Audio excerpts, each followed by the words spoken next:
Bonjour à toutes et à tous, bienvenue dans Orange Grenadine, le podcast qui parle de tech, de carrière et d'entrepreneuriat. Aujourd'hui, on reçoit peut-être quelqu'un que vous avez déjà entendu puisqu'il anime le podcast le plus picante de la Silicon Valley. Il s'agit bien sûr de Carlos Diaz qui est avec nous aujourd'hui et qui va nous présenter un petit peu son parcours, d'où il vient, sa période entrepreneuriale, sa partie investisseur aussi parce qu'il a été investisseur dans de nombreuses startups et maintenant aussi sa carrière de créateur de contenu et créateur de médias avec Silicon Carnet et toutes les nouvelles émissions qu'il est en train justement de lancer. Bonjour Carlos. Salut Dorian. Bienvenue dans Orange Grenadine. Bravo, félicitations, un super lancement. C'est très dur de lancer, moi.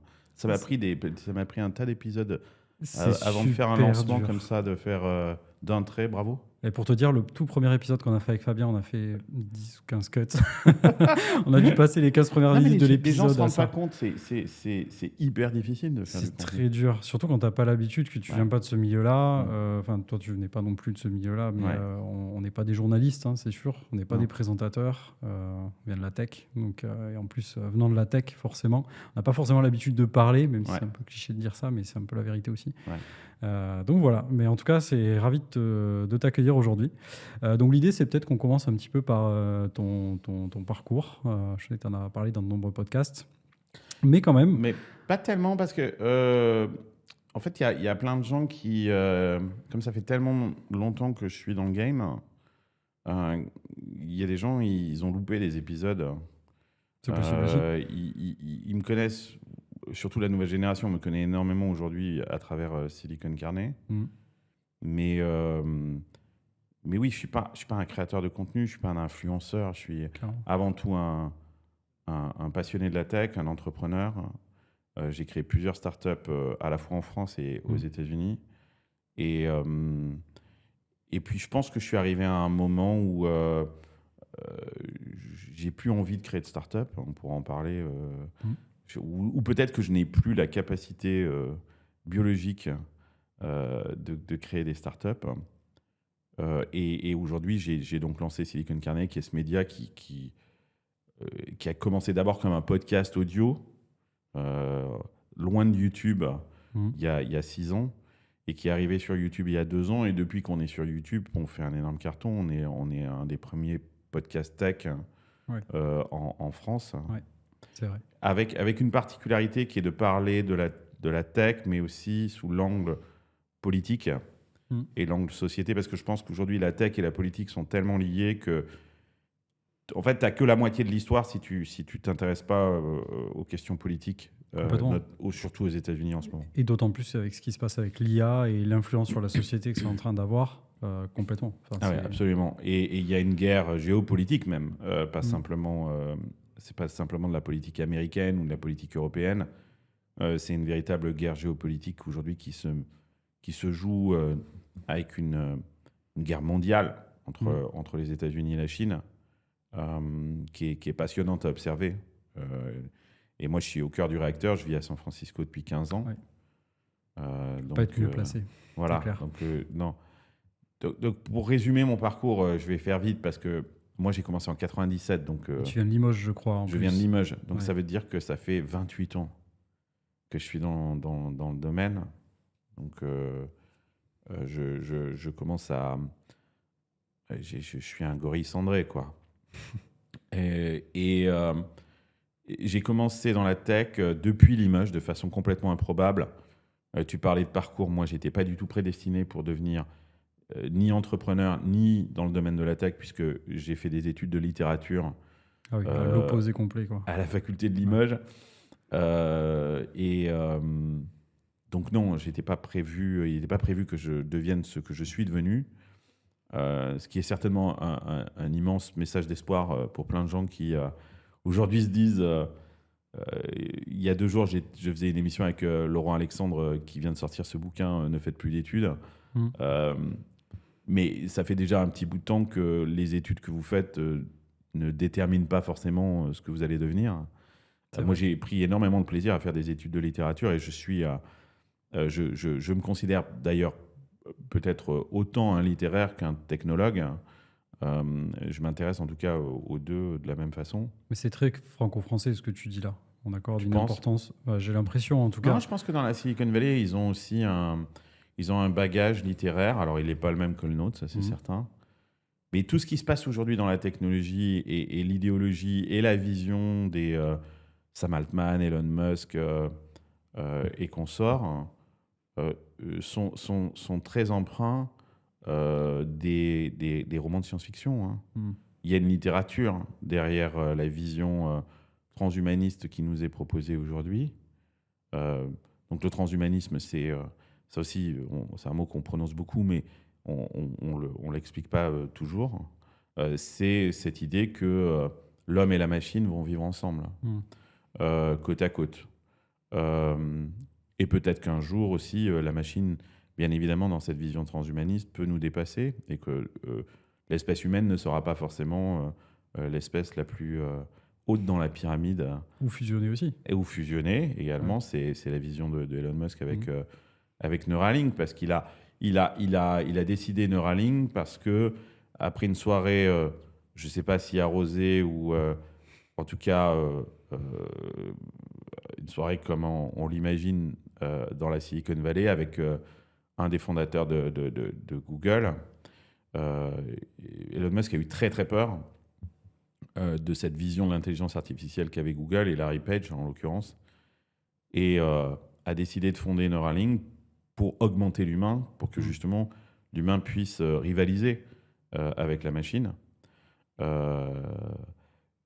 Et aussi OpenAI, où il a voulu créer une intelligence artificielle qui soit open.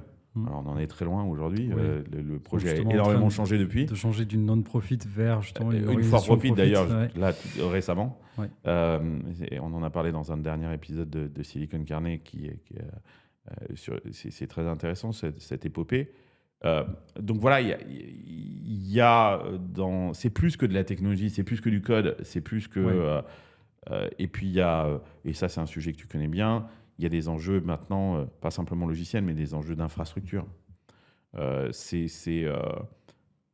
Aujourd'hui, la tech, c'est des bulldozers, c'est des buildings, c'est des kilomètres de data centers qui se créent. On l'a vu avec Stargate.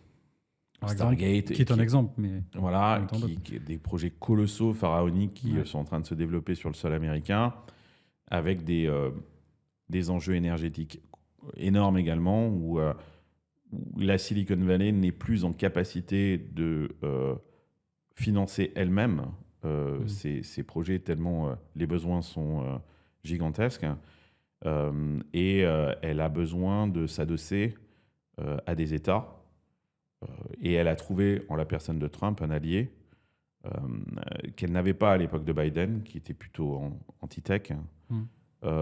Et elle a absolument besoin de l'État américain parce qu'elle a besoin de fabriquer des centrales nucléaires, elle a besoin d'énergie immédiatement, elle a besoin de terrain, elle a besoin d'eau.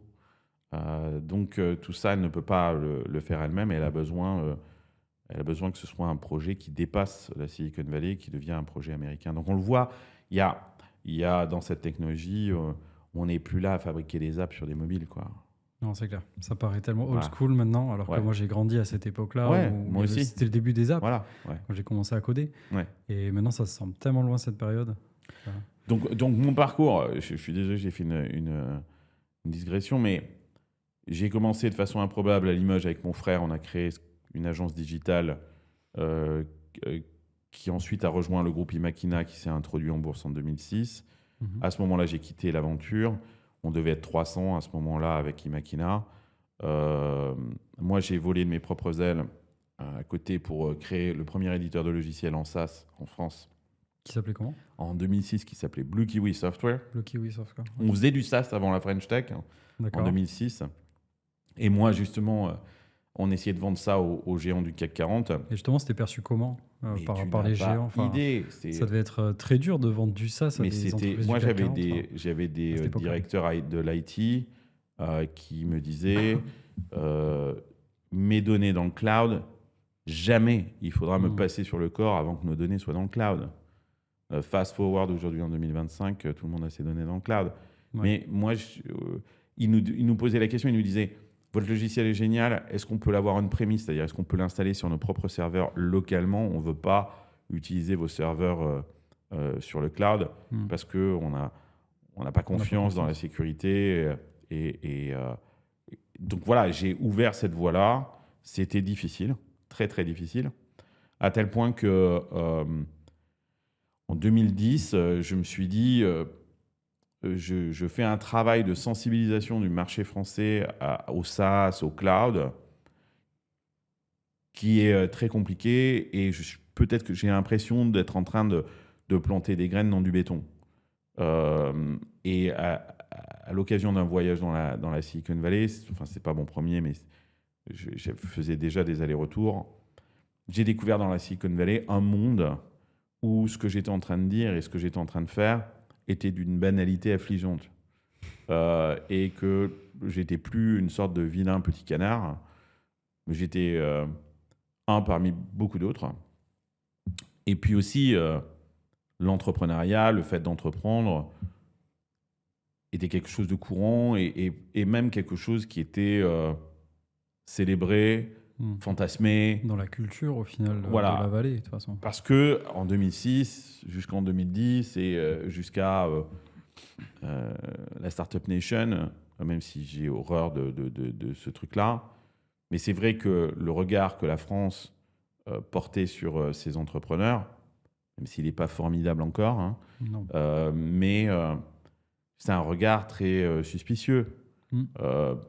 Créer une entreprise, c'était sombrer dans le capitalisme, exploiter des individus pour s'enrichir et s'acheter en haute forme un gros cigare et passer sa journée dans une voiture décapotable. Ouais, la vision très première révolution industrielle, j'ai l'impression. C'est la lutte des classes et j'ai l'impression qu'on est malheureusement encore un petit peu... On y est encore, mais j'ai l'impression quand même, enfin peut-être tu me diras l'inverse, mais j'ai l'impression qu'avec les nouvelles générations, ça change quand même beaucoup. Parce que les nouvelles générations vont de plus en plus vers l'entrepreneuriat. Enfin, je le vois dans mon entourage, mais c'est plus mal vu justement de se dire je vais faire une grande école et puis je vais travailler un peu et après par contre je vais monter ma boîte ou je monte ma boîte directement en sortie d'études et ça devient vraiment mon goal ultime. J'entends ce que tu dis, je pense que tu as raison, mais il y a une polarisation chez les jeunes. D'abord, c'est quel type d'entrepreneuriat est-ce qu'on parle et c'est super, hein, mais je vois énormément dans l'entrepreneuriat dont tu parles chez les jeunes, de freelance, de gens comme ça qui créent une activité et qui reprennent le pouvoir de la propriété de leurs valeurs et qui essayent de rester indépendants, d'avoir une flexibilité dans leur travail. Et c'est génial et je trouve ça super. Et j'ai régulièrement Flavie Prévost qui pour moi est la queen des solopreneurs et qui fait un travail incroyable et qui sensibilise les gens à ce passage à l'indépendance salariale.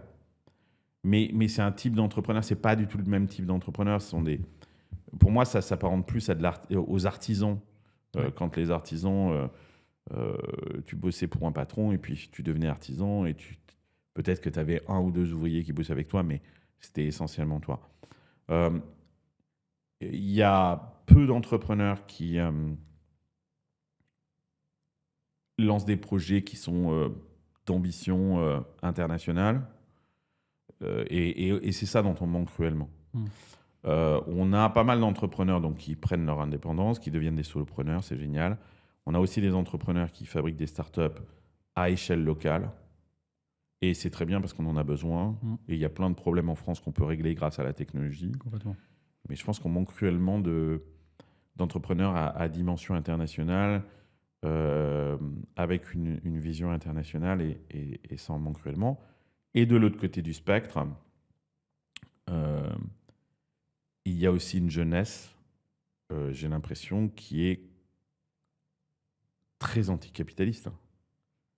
C'est vrai aussi. Voilà, qui vote LFI, qui a une vision de l'entrepreneuriat, du modèle capitaliste, qui détériore la planète, qui une suspicion très très forte par rapport au progrès technologique.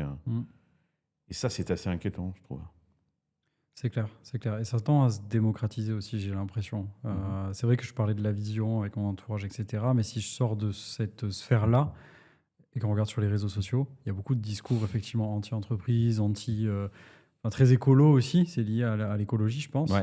Mais il y a effectivement cette doctrine très limite marxiste qui ressort énormément, je trouve, par le biais Il y a une des forme de jeunes. collectivisme, il y a une forme d'égalitarisme poussé au ridicule. Tu expliques comment ça? Tu penses que c'est parce que justement on est dans un État qui prône un petit peu le partage, l'égalité, l'aide pour tout le monde, qui est bien aussi, hein, je ne dénigre pas, il en faut hein, pour les personnes les plus fragiles, mais qui reste quand même sur un modèle très socialiste en fait. Ouais, je pense que oui. Et puis quand on regarde le spectre aujourd'hui politique, cette vision socialiste, on la trouve des deux côtés. LFI, bien évidemment, le Parti socialiste, mais même de l'autre côté du le Rassemblement national, le projet économique du Rassemblement national, il est socialiste. Leur vision de la fiscalité, elle est punitive. On n'est pas du tout dans une vision libérale des choses. J'étais avec Éric Larchevêque hier soir qui me disait un électeur du Rassemblement national, c'est juste un communiste qui s'est fait cambrioler 3 fois, quoi. J'aime beaucoup l'image. Mais voilà, quoi. C'est donc les extrêmes se réunissent, quoi. Mais non, je sais pas. Je pense qu'il y a un fond social très important qui est très aussi utile. Moi, je vis aux États-Unis et on a une misère sociale très très forte et une couverture et une protection des individus qui est super faible. Surtout San Francisco. La dernière fois Ouais, que je suis allé, mais San Francisco pas plus qu'ailleurs. C'est jusqu'à San Francisco, on a décidé de ne pas les foutre dehors et de s'en occuper. Donc ils sont visibles. Et d'ailleurs, on en est plutôt fiers. T'as d'autres villes comme New York qui les ont foutus dehors. Bon, c'est formidable. On dit, il n'y a pas de homeless. Bah oui, bien sûr, mais t'as pas vu les cars où on les a embarqués et puis où on les a foutus dans un avion. Ça fait penser aux JO, pareil. Mais c'est pareil, oui. On a fait la même chose. Donc, je ne suis pas en train de dire ça, mais je pense aussi que c'est aussi de la faute de l'État parce que je pense que l'État est omniprésent en France. Que l'État aussi ponctionne énormément. Donc, c'est normal aussi que les gens attendent que l'État se mobilise pour eux, parce qu'il leur prend de façon directe ou indirecte 60% de la richesse qu'il crée. Donc forcément, quand quelqu'un te prend 60% de la valeur que tu crées, t'attends qu'il y ait un retour. T'attends qu'il y ait un retour. Des choses, bien sûr. Voilà, aux États-Unis, l'État te prend pas grand-chose, donc t'attends rien. Et donc donc du coup, tu te dis, je vais me débrouiller par moi-même. Donc ça génère plus peut-être d'esprit entrepreneurial et en tout cas plus de débrouillardise. Ouais. Mais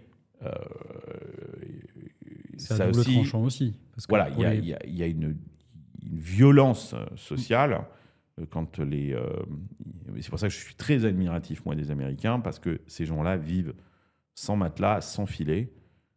Si tu arrêtes de bosser ou s'il se passe quelque chose dans ta vie, même qui n'a rien à voir avec toi, si tu tombes malade ou un truc, voilà, des choses où tu peux rien, quoi. Bien sûr. Ça peut se passer très très mal pour toi. Mais c'est vrai que ça responsabilise aussi les personnes d'une certaine façon qui, comme tu dis, tu n'as pas le choix. Donc, by design, forcément, il faut que tu bosses, il faut que tu crées de la valeur et que tu le fasses bien, quoi. C'est clair. Donc, du coup, pour revenir sur donc, ta création de boîte, donc tu as créé cette première boîte qui a été cotée en bourse, tu es reparti. Et après, du coup, tu as monté donc, le SaaS. Et Blue Kiwi, je suis parti aux États-Unis avec Blue Kiwi. Le board, j'avais levé beaucoup d'argent avec Blue Kiwi à l'époque. On avait levé 15 millions, qui en 2006, c'est beaucoup d'argent. French Tech. C'est toujours beaucoup d'argent, mais c'est vrai que si on prend en compte l'inflation... oui, aujourd'hui, ça correspond à une sorte de seed série A, quoi. Mais à l'époque, c'était énormément d'argent. Et je suis parti aux États-Unis. Je me retrouve enfin au centre du réacteur, mais en même temps, je suis une merde sur une pelle en bois, quoi. C'est-à-dire que je comprends rien à ce qui se passe. Mon anglais est pourri. Pourquoi ? Parce que tout va trop vite aussi tout va super vite. C'est-à-dire que c'est comme si tu jouais. J'ai rien contre les Girondins de Bordeaux, mais tu joues aux Girondins de Bordeaux et puis tout d'un coup, tu te retrouves au FC Barcelone.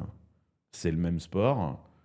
Tu comprends les règles du jeu, sauf que les ballons vont 10 fois plus vite, que les tacles sont 10 fois plus appuyés, et puis qu'en plus, t'es même pas sur le terrain, t'es remplaçant et t'as l'impression que personne te parle.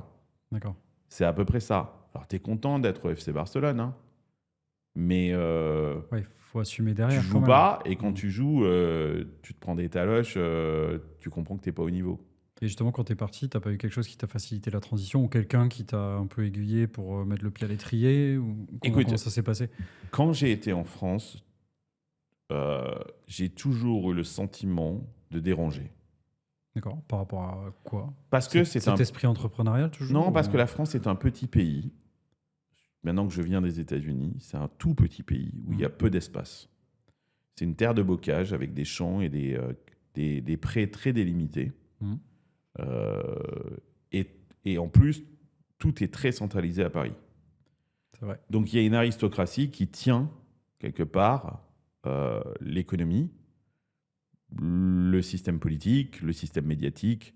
Tout ça est entre les mains de quelques personnes, de très peu de personnes à l'échelle du pays. Et pour te faire ta place et prendre un peu d'espace, il faut jouer des coudes. Et personne n'a l'intention de te laisser un bout de terrain. Donc, j'ai toujours été... En plus, moi, j'ai pas fait de grande école. Je suis pas sorti d'HEC, de Polytechnique. T'avais J'avais peut-être pas de le réseau. Je suis issu d'une famille d'ouvriers. Mes parents n'avaient pas de réseau non plus. Pas de thunes. Je m'appelle Carlos Diaz. Voilà, je suis pas un descendant de Jacques le Croquant, même si je suis né à Limoges. Bref, j'ai toujours eu le sentiment qu'il fallait que je sois... Et d'ailleurs, je pense que mon côté provoque aujourd'hui que j'ai gardé, il vient de cette époque. Hein. C'est une sorte de rancœur quelque part ou de... Peut-être pas une rancœur, disons plus une...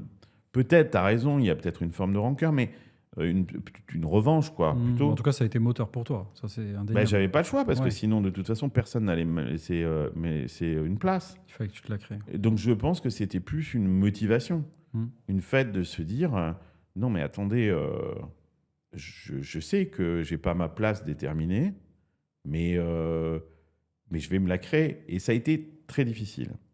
Et quand je suis arrivé aux États-Unis, tu me disais, est-ce que quelqu'un t'a aidé, tout ça? Non. Enfin, il y a toujours des gens qui t'aident, mais en revanche, j'ai eu le sentiment inverse en arrivant aux États-Unis, c'est que j'ai eu un sentiment d'espace infini. D'accord. C'est-à-dire que j'arrivais, j'étais nul, je ne comprenais rien, mais les gens me disaient « Welcome, installe-toi, il y a largement de la place, le gâteau n'est pas à taille définie, contribue à élargir ce gâteau, maintenant, démerde-toi, et personne ne va t'aider. Ni l'État, aucune subvention, ni quoi que ce soit, ni ton voisin, et de toute façon, tu n'as pas de famille sur place, et comme tu ne sors pas de Berkeley ou de Stanford, tu connais personne. Donc, mais en même temps, welcome, installe-toi, et vas-y, tu sais, un peu comme dans le film Danse avec les loups, plante ton truc, fabrique ton champ, et voilà. Et donc, ça m'a fait énormément de bien, parce que pour la première fois, je me suis senti accueilli et libre. Et pas jugé peut-être aussi. Pas jugé, mais en même temps très, très libre de faire ce que je voulais, mais en même temps, j'ai vite compris que si ça marche pas, j'allais crever, quoi. Bah, c'est retour en France, du coup. Enfin, alors, nous, on a le retour en France, ouais. ce qui est formidable. Mais eux, les Américains, ils n'ont pas de retour en France. Mais exactement, c'est ça. Je pense que je vois beaucoup de monde passer dans la Silicon Valley. Des gens qui sont restés dans la Silicon Valley depuis plus de 10 ans, comme moi, c'est pas un hasard. Hein. La vie coûte horriblement cher. La compétition est ultra rude. Donc, il faut que tu arrives à trouver ta place et à faire ton chemin et à te frayer ton chemin. Parce que voilà. Donc, il y avait ce sentiment d'espace, ce sentiment aussi d'être au bon endroit, finalement. Moi, je viens de Limoges, hein, donc j'ai un voyage, j'ai un parcours, quoi. Et qui est très intéressant, d'ailleurs, qui fait écho à un mythe aux États-Unis que j'ai découvert et qui est très intéressant, qui est ce qu'on appelle le mythe de la frontière. Les Américains sont les premiers, je ne parle pas des Amérindiens, mais les colons américains, anglais qui sont arrivés aux États-Unis sur la côte Est au XVIIIe siècle.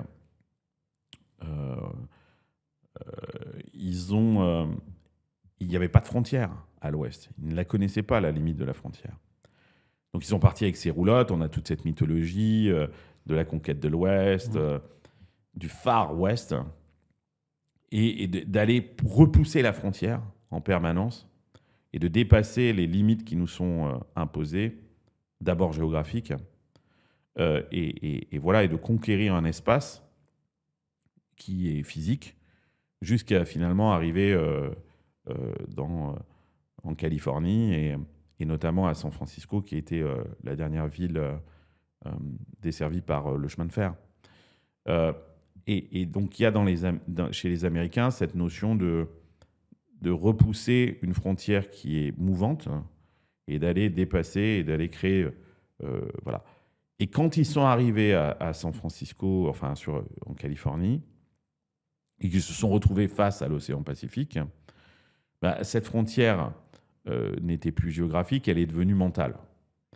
C'est-à-dire qu'ils se sont dit, ok, mais on est ce peuple de pionniers, un peuple certes élu en plus, parce qu'ils ont ce sentiment d'être un peuple élu, les Américains, et d'avoir une destinée. Et donc, on va repousser les limites, mais elles sont plus géographiques, elles vont être mentales, scientifiques. Donc, typiquement, la bombe nucléaire, voilà, la conquête de l'espace. Tout ça, ça participe de la même... Toujours à repousser les limites, comme tu dis, c'est devenu culturel. Ouais. Just do it, à la Nike. Quand on voit les athlètes américains qui sont vraiment dans le dépassement de soi-même, tu vois, c'est cet état d'esprit. Et aujourd'hui, l'intelligence artificielle, ils sont ultra excités parce qu'ils ont le sentiment de renouer avec ce mythe de la frontière. Ouais. Et ils adorent en plus quand il y a un ennemi. La conquête de l'espace, c'était l'URSS. La bombe H, c'était les Allemands. Et aujourd'hui, c'est la Chine avec l'intelligence artificielle. Donc, il y a cette logique-là de dépassement de frontières que nous, on n'a pas, parce qu'ici en Europe, on est... c'est d'ailleurs super intéressant, la notion de frontière, c'est un problème en Europe. On a eu des frontières très mouvantes en Europe, mais ça a engendré des guerres absolument abominables. Oui. Et à l'issue de la Seconde Guerre mondiale, on a décidé que, justement, on n'allait plus bouger les frontières. On a créé cette Europe et qui a figé l'Europe quelque part dans ses frontières et qui a amené la paix. Ça, c'est évident et c'est génial. Mais qui, en même temps, nous a figé nous-mêmes dans cet renoncement de dépassement. Après, la question, c'est est-ce qu'on l'avait déjà, ce dépassement, avant ? Je pense que, oui, il y a eu une France qui avait ce mythe de la frontière. Alors, on la critiquera. C'était une France coloniale. C'était une France qui avait un empire et qui elle-même dépassait les frontières, en dehors d'ailleurs de son propre pays, ou voire même dans son pays, avec ses guerres contre l'Allemagne et récupérer des territoires, l'Alsace, la Lorraine, etc. Mais aussi à l'extérieur, en Afrique, en Asie, etc., etc. Et d'ailleurs, ça a coïncidé, tu le remarqueras, et l'histoire est difficile, l'histoire est compliquée, il n'y a pas de blanc et de noir. Mais cette époque-là, qui n'était pas une époque, j'en fais pas une époque, je ne fais pas l'apologie de cette époque-là, mais elle coïncide aussi avec énormément d'innovation. Et avec une France qui était vraiment on top de ces innovations. On inventera le cinéma, l'automobile, l'aviation, toutes ces choses-là, à cette époque-là. Dans une France qui, justement, faisait bouger ses frontières. Alors, on va me dire, les gens vont regarder, ils vont me dire, mais qu'est-ce qu'on fait ? On va recoloniser l'Afrique ? Non, bien sûr que non. Et ce que les États-Unis nous montrent, c'est que cette frontière, elle peut ne pas être seulement géographique. Elle est dans nos têtes, la frontière. De l'esprit, ouais. Exactement. Et je pense que c'est c'est avec ça qu'il faut renouer. Et là, c'est même le dépassement de l'être humain. Parce qu'avec l'IA, Absolument. on en parlait tout à l'heure, le transhumanisme, je crois que c'est etc. Peter Thiel d'ailleurs, qui est un peu le leader, ou enfin, porte-étendard en tout cas de cette mouvance. Alors Peter Thiel, il a une vision très mystique. J'ai l'impression, il pense vraiment à une très sorte de religieux. religion. Ouais. Voilà. Exactement. Donc, pour les religieux et les chrétiens, le transhumanisme est un problème. Parce que ça touche à la place de Dieu. Ah merde. Donc là, tout d'un coup... Parce que quelque part, on se trouve un nouveau Dieu, entre guillemets, avec l'IA, avec la technologie. Voilà.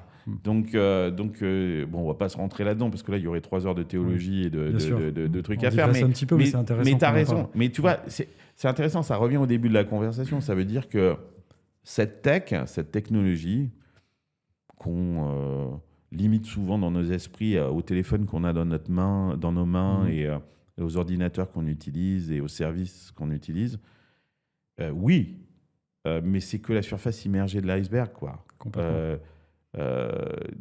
C'est beaucoup plus... Et c'est ça qui me fascine, c'est d'aller chercher la partie sous l'eau, quoi, et la profondeur. Et là, je me rends compte, je fais ce travail et je me dis, mais waouh, les implications sont incroyables, parce qu'elles sont certes économiques, elles sont financières, elles sont technologiques, elles sont politiques, elles sont philosophiques.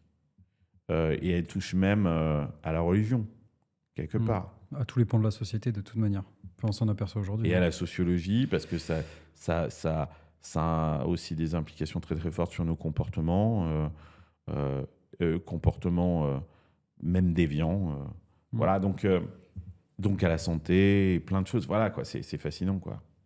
C'est clair. Avec quelques lignes de code, on peut refaire le monde maintenant. C'est dingue. On peut influencer un pays, on peut influencer Absolument. un être humain, changer. Enfin, c'est impressionnant. J'aimerais qu'on parle de ton aspect investisseur. Donc, tu as été entrepreneur plusieurs fois, tu as plutôt bien réussi. Je pense que c'est comme ça que tu as aussi fait fortune et ça t'a permis après d'engendrer le step d'après, donc la partie investisseur. Oui, parce que comment ça s'est passé du coup, cette Software, transition? on part aux États-Unis, le board m'emmerde, me dit ça coûte cher les États-Unis, il faut que tu rentres. Je veux pas rentrer et on revendra la boîte à Atos, à Thierry Breton. D'accord. Et quelques années plus tard, Imakina, qui est ce groupe que moi j'avais quitté où on était 300, a énormément grandi de façon par acquisition et de façon organique. Ils seront 4000 et la boîte sera rachetée pour une somme très conséquente, plus de 150 millions, par une boîte du New York Stock Exchange qui décotera la boîte sur Euronext et la rachètera en intégralité. Et l'intégrera, d'accord. Et du coup, ça t'a paru un cheminement logique de passer investisseur par la suite? Non, mais écoute, pour rendre quelque part je pense que devenir investisseur a participé de ma ménopause d'entrepreneur. Pourquoi, du coup? Parce que je pense que j'avais plus l'énergie. La ménopause, c'est quand physiologiquement, les femmes ne peuvent plus avoir d'enfants. Donc, elles n'ovulent plus. Ça veut pas dire qu'elles n'aient pas envie. Et que... Donc, j'avais peut-être envie, mais je pense que physiquement, biologiquement, je n'ai plus en capacité de créer des boîtes. Okay. Malgré tout, j'adore ça et j'adore les entrepreneurs et je préfère être entouré d'entrepreneurs. Pour moi, devenir investisseur, j'ai investi dans à peu près une centaine de startups, c'était de continuer à m'entourer d'entrepreneurs. C'est ça qui te nourrit au final, d'entendre des nouveaux projets, des mindsets d'entrepreneurs, des personnes qui vont peut-être être inspirantes aussi. Ouais. Je pense que l'entrepreneur, la figure de l'entrepreneur aujourd'hui est la figure la plus intéressante qui soit, avec celle de l'universitaire, du chercheur. Mais c'est la figure la plus intéressante. Et d'ailleurs, je pense que c'est celle qui a le plus de confiance chez les gens. Tu vois, je fais des émissions. J'ai fait un festin, le 2, où j'ai pas voulu inviter... Enfin, c'est pas vraiment des entrepreneurs, c'est des penseurs, c'est des commentateurs, des journalistes, des conférenciers, des futurologues. Okay. Les commentaires, j'ai l'impression que les gens... alors, c'est peut-être pas forcément une bonne nouvelle, mais ils ne veulent pas de ces intellectuels. Ils ne veulent pas de ces commentaires. Ils veulent des gens. Ils m'ont dit, invite des faiseurs. Des gens du terrain. Invite des gens qui font des choses, qui ne sont pas...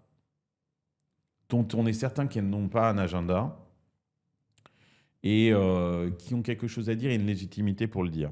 Okay. Alors, c'est comme tout balancier, on est en train de donner une importance à l'entrepreneur. Certains le méritent, d'autres pas forcément. Tu penses ? Oui. Parce que chaque entrepreneur, quelque part, a pris un risque dans tous les cas. Donc, il a une sorte de mérite. C'est comme le chasseur, c'est comme la blague des inconnus. Il y a le bon entrepreneur et le mauvais entrepreneur, le bon chasseur et le mauvais chasseur. Okay. Le bon chasseur, il prend son fusil, il tire. Le mauvais chasseur, il prend son fusil, il tire. On ne sait plus trop.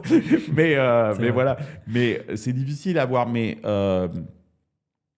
non, mais des fois, j'ai un sentiment que c'est une sorte de... Je sais pas, c'est peut-être des références de Gen X là, que j'ai, mais c'est une sorte de Camoulox. Je sais pas si tu te rappelles du jeu avec Cadmerade. Non, il faisait un jeu télévisé qui était complètement improbable. Personne ne comprenait rien aux règles, ultra compliquées. Et il y avait Camoulox. À un moment, on disait Camoulox, le jeu s'arrêtait. Et puis, personne ne comprenait pourquoi est-ce qu'il y avait Camoulox à ce moment-là. J'invite vraiment les gens à aller voir les Camoulox sur YouTube. C'est vraiment à mourir de rire. Avec Cadet Olivier, pardon. Il y a des entrepreneurs qui disent « Ouais, je suis entrepreneur, donc je peux me permettre de tout dire. » Non, sauf que tu dis quand même beaucoup de merde. Et que tu te protèges derrière le fait d'être un entrepreneur. Mais voilà. Et puis, il y a aussi beaucoup d'entrepreneurs en ce moment qui sont des sortes de vendeurs de formation, machin, bidule, tu vois. Il y a eu une grosse période de ça et j'ai l'impression que ça maintenant c'est plutôt le copy trading. C'est quoi ça ? Encore, ça repart sur du copy trading. Ils te vendent par exemple des investissements qu'eux ont fait et tu peux faire la même chose qu'eux. Bien sûr en achetant potentiellement une formation ou en s'inscrivant sur leur plateforme. C'est absolument interdit aux US. Mais c'est bien que ce soit interdit. Ouais. C'est bien parce que les gens qui font ça justement ne savent pas dans quoi investir, donc ils se fient à une personne qu'ils ont vue sur les réseaux sociaux mais qui n'est pas forcément légitime. Voilà. Qui n'est pas forcément légitime à être suivi et qui a peut-être même pas investi derrière aussi, donc clairement. Non, non, mais je pense que c'est très intéressant que l'entrepreneur... le problème, c'est que l'entrepreneur, son boulot, c'est pas de faire de la politique normalement. Mais, encore une fois, j'étais hier avec Eric, l'archevêque, qui s'implique énormément. Je pensais justement, parce que je vois ses posts de plus en plus réguliers depuis qu'il s'est... Et lui, il dit quoi ? Il dit quelque chose d'intéressant. Il dit, ouais, mais en même temps, bon, voilà, j'ai une carrière, j'ai bien réussi. Je suis pas... En fait, il dit, par exemple, sur la taxe Zuckman, il dit peut-être que je vais me barrer. Mais en fait, c'est pas pour moi que je suis inquiet. Parce que moi, je suis riche. Donc, j'ai un bouton eject dans ma cabine. Si jamais ça va très mal, et même si je perds de l'argent, c'est pas... enfin, il m'en restera quand même. Ça va pas changer sa vie fondamentalement. Voilà. Et c'est pour les autres, pour les gens qui restent et qui n'ont pas forcément la capacité de partir et qui sont un petit peu prisonniers de ce système, qu'il a envie de s'investir. Moi, je trouve ça hyper noble. C'est génial. Complètement. À tel point que moi, ça me faisait dire hier, je me disais, mais merde, peut-être tu as raison, qu'il faudrait peut-être que je rentre du coup, quoi. Parce à ce point-là moi, je suis parti, mais je ne suis pas parti pour ces raisons-là. Je suis parti pour des raisons très personnelles. Ce n'est pas la France qui m'a fait fuir. Je n'ai pas fui la France. J'avais juste envie d'aller vivre quelque chose d'autre. Bien sûr, c'est louable. On n'est pas en Corée du Nord. On a le droit de sortir du pays et d'aller vivre d'autres expériences dans d'autres pays, de s'enrichir d'expériences différentes, de cultures différentes. Et c'était vraiment... il faut le faire. Voilà. Et je pense que d'ailleurs, on devrait le faire encore plus. Mais c'était ça ma motivation. Je ne suis pas parti, même si au moment du mouvement des pigeons, n'en parlons pas parce que c'est un vieux mouvement que j'avais lancé, où je m'étais frité avec François Hollande et Jean-Luc Mélenchon m'avait traité de fuyard délocalisateur parce que le mouvement était né aux États-Unis et que c'était moi qui le portais, enfin qui l'avais lancé. Et Mélenchon, sur les plateaux de télévision, vous le retrouverez, cette séquence, me traiter de fuyard délocalisateur. Mais ce n'est pas du tout ça. Moi, je ne suis pas du tout parti aux États-Unis pour fuir, pour m'échapper de l'impôt. En plus, en Californie, ce n'est vraiment pas un paradis fiscal pour échapper à l'impôt. Je pense qu'il y a de meilleures destinations que la Californie. Voilà, je serais quand même débile. C'est vraiment choisi en termes d'optimisation fiscale, c'est naze. Et je ne l'ai pas fait non plus par haine de la France. Mais du coup, je me dis aujourd'hui, quand je parle avec mes potes entrepreneurs, Kelly Massol, qui est pareil, la même chose, ou Jonathan Angeloff, je les entends, ils sont en colère. Lui aussi est monté au créneau d'ailleurs, j'ai vu sur Il BFM est monté au créneau plusieurs fois. et je me dis, mais tout le monde veut partir. Et c'est peut-être pour moi le moment de rentrer, en fait, parce qu'il faut que je participe. C'est grave ce qui est en train de se passer en ce moment. Complètement. J'ai l'impression qu'on est en train de tuer toute motivation pour les nouveaux entrepreneurs et les gens qui veulent vraiment créer des choses. Ouais. Donc c'est vraiment dommage. C'est vraiment dommage. Donc du coup, tu te sens un peu investi d'une mission? Je suis vieux, c'est tout, quoi. Tu sais, vieux, tu te dis, je commence à vieillir, j'ai 50 ans, donc je me dis... Mais justement, tu pourrais... chaque année compte, quoi, toi. Ouais, mais tu pourrais très bien te dire, bon, bah maintenant, c'est plus mon problème. Non, mais ça... Tu pourrais aussi... oui, c'est pas mon... Je ne prétends pas avoir une mission, une destinée et politique encore moins. Je peux être candidat à rien du tout. Non, mais juste de participer, de ne pas être étranger, quoi. Ouais. Ne pas être comme camusien, quoi, en fait. Comme Albert Camus dans L'étranger, quoi. Je suis pas quelqu'un sur qui tout glisse, quoi. Voilà. Je comprends. Non, mais c'est totalement louable et je pense qu'il faut que des gens, en tout cas, qui ont réussi le fassent aussi, parce que ça devient grave, comme tu dis. Je suis assez d'accord. Du coup, ça m'amène, tu parlais plusieurs fois des podcasts que tu as fait, notamment de Festin, que tu as lancé récemment. Tu animes un podcast qui s'appelle Silicon Carnet, pour ceux qui ne connaissent pas. Pour aller voir, je mettrai le lien dans la description de la vidéo. Merci. Comment c'est né, Silicon Carnet? C'est né de façon absolument improbable avant le Covid, hein, parce que je sais qu'il y a beaucoup de podcasts qui sont nés pendant le Covid. Le Covid a enfanté de beaucoup de podcasteurs.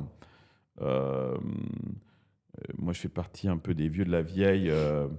Non, il y avait Mathieu Stéphanie, c'est le taulier, Mathieu. Si tu nous écoutes, c'est Johnny Hallyday. Pour moi, c'est le Johnny Hallyday du podcast en France. C'est vrai. Ou le Joe Rogan, lui, il préférera Joe Rogan que Johnny Hallyday. Mais j'ai monté ça parce que j'étais à San Francisco et je croisais à San Francisco des Français, parce qu'il y a beaucoup de Français à San Francisco, avec qui j'avais des conversations super intéressantes. Je me disais, mais comment d'abord les garder, les archiver? C'était des repas, des coups qu'on allait boire. Des choses informelles. Informelles. Mais comment en garder mémoire? Et puis aussi les partager avec les autres. Et c'est comme ça qu'est né le podcast Silicon Carnet, dans mon salon, branché comme ici, quelques micros, et puis enregistré, et puis la machine sans absolument aucune prétention et sans aucun projet, de business derrière, ni quoi que ce soit.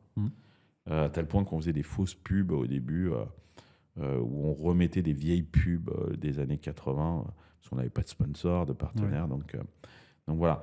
Donc c'était vraiment de la rigolade. Et puis moi, je fais partie des années Canal, de Paris Dernière, et tous ces trucs-là. Donc on avait ce côté un peu, cet esprit un peu...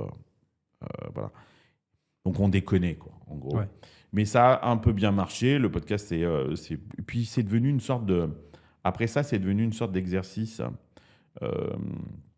comme aller à la salle de gym, où tu n'as pas envie de le faire, mais tu le fais quand même. Et quand tu l'as fait, tu es super content. Complètement. Et donc, une discipline comme ça, toutes les semaines, je dois être à l'épisode 300 et quelques, quoi, maintenant, quoi. Ouais. Une fois par semaine, de faire ça, tout ça. Et puis, on est passé sur YouTube. C'est un auditeur qui m'a contacté, Baptiste, qui maintenant est mon partenaire sur Silicon Carnet, qui est mon monteur et qui est presque mon producteur, même, parce qu'il fait plus que monter des trucs.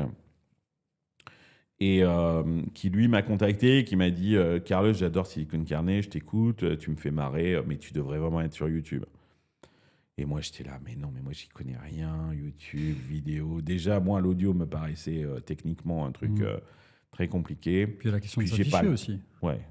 l'image. J'ai pas le temps. Non, on m'a affiché ça. À la limite, j'ai toujours été exhibitionniste. Hein. Moi, j'ai pas trop de problème avec ça. Je faisais du théâtre quand j'étais gamin et tout ça. J'ai pas de problème. J'ai aucune pudeur.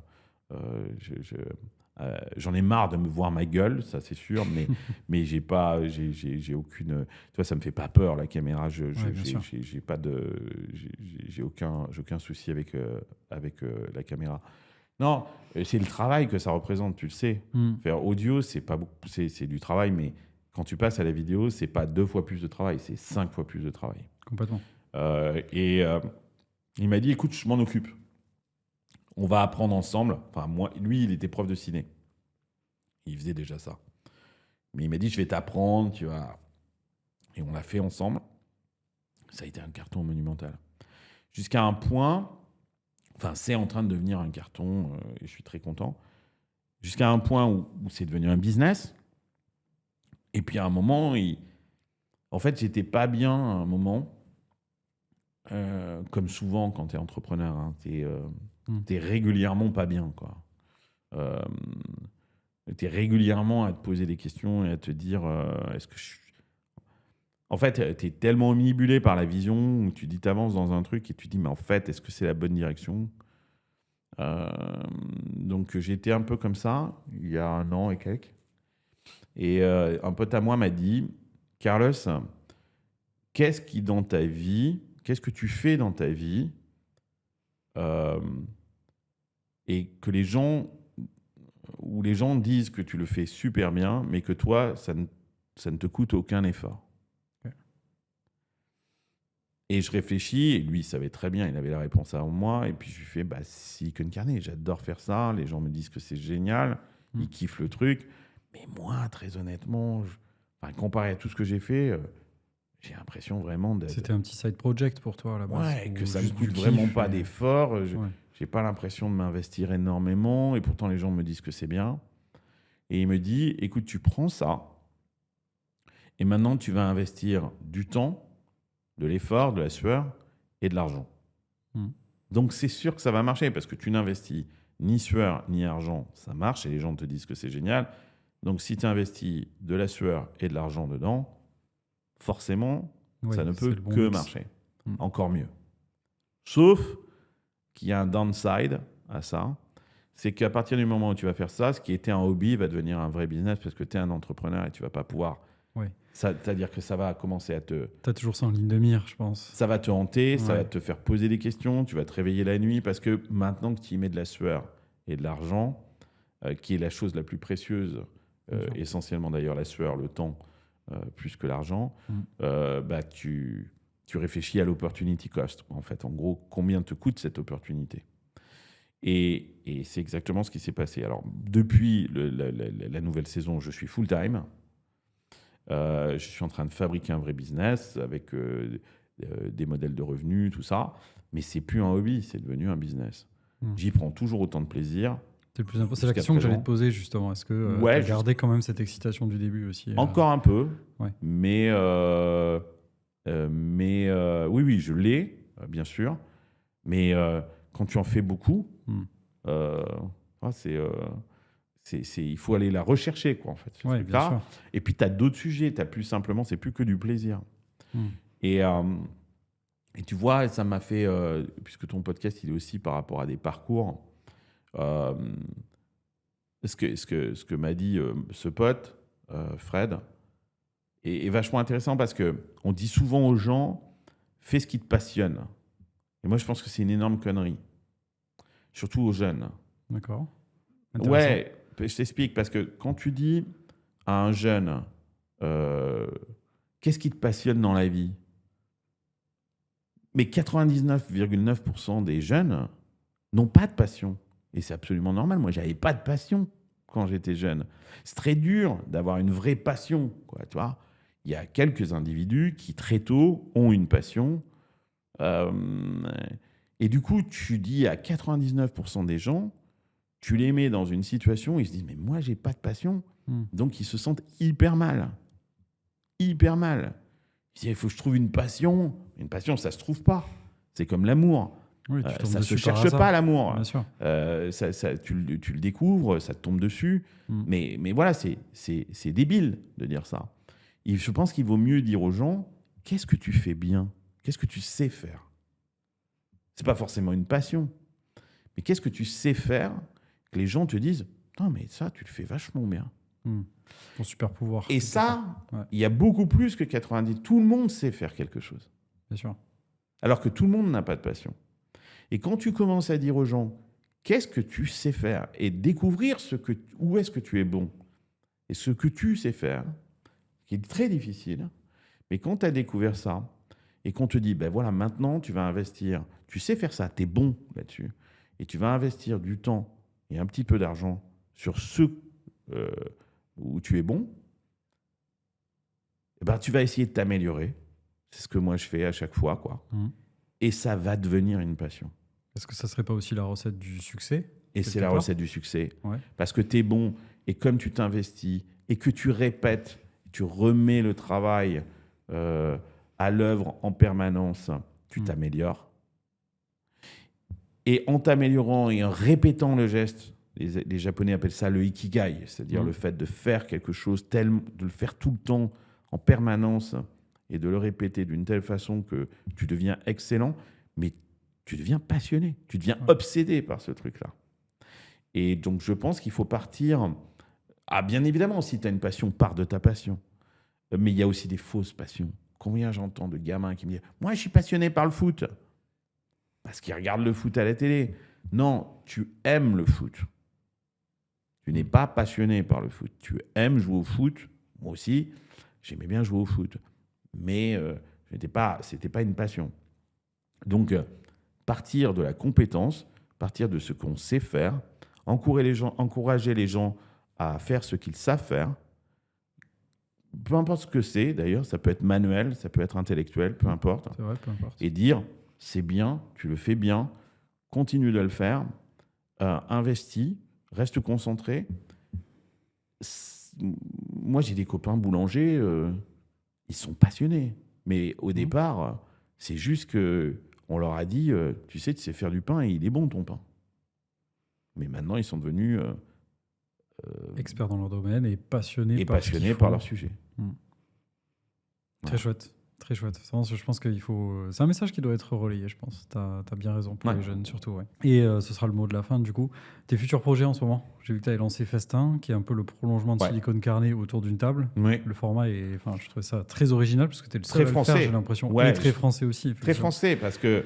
Tu mets à l'honneur la gastronomie. Oui, alors, c'est pas un personnage du contenu. Il y a des gens qui me disent, oui, on veut savoir le menu, qu'est-ce que vous mangez.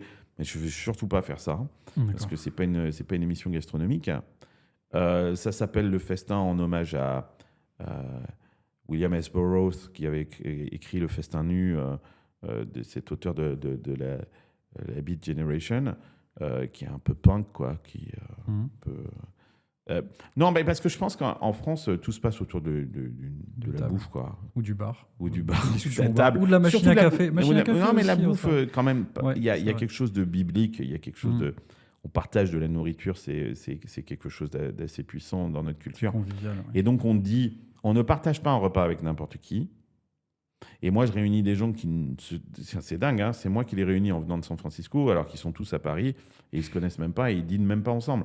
Donc, je les réunis autour d'une table. Ils sont super contents à la fin du dîner. Ils me disent, on crée un groupe WhatsApp pour rester tous en contact. Et j'essaye de créer une conversation.